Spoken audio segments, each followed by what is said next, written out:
পদত্যাগ করেছেন ঢাকা বিশ্ববিদ্যালয়ের উপাচার্য ডক্টর নিয়াজ আহমেদ খান।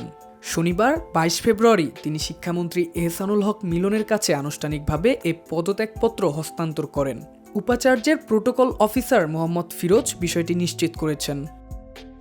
তিনি জানান, উপাচার্য মহোদয় রবিবার সকালে মন্ত্রীর কাছে পদত্যাগপত্র জমা দিয়ে এসেছেন, যদিও মন্ত্রণালয় থেকে এখনো কিছু জানানো হয়নি। পদত্যাগপত্র গৃহীত হওয়ার পর বাকি প্রক্রিয়া সম্পূর্ণ হবে। নির্বাচনের আগে সংবাদ সম্মেলন করে ঢাবি উপাচার্য বলেছিলেন, আপৎকালীন পরিস্থিতি দূর হচ্ছে। বিশ্ববিদ্যালয়ের সার্বিক একটি ঊর্ধ্বমুখী প্রবণতা দেখা যাচ্ছে। আমি এখন মনে করছি দায়িত্ব পালন পর্বে আমরা একটা ভালো পর্যায়ে এসেছি এবং আমি সরে দাঁড়াতে চাই।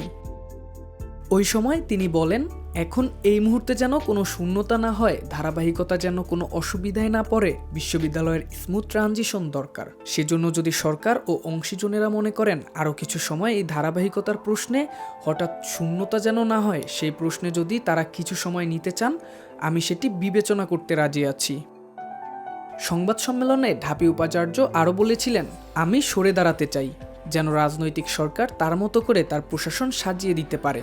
সেই ক্ষেত্রে যদি তাদের আমার কোনো সহযোগিতার দরকার হয়, আমি যে কোনো সময় প্রস্তুত আছি। তার ভাষ্য, আমি সরকারকে অনুরোধ করব আমাকে যত দ্রুত সম্ভব শিক্ষকতার মূল কাজ আমার বিভাগে ফেরত যাওয়ার যেন অনুমতি দেওয়া হয়।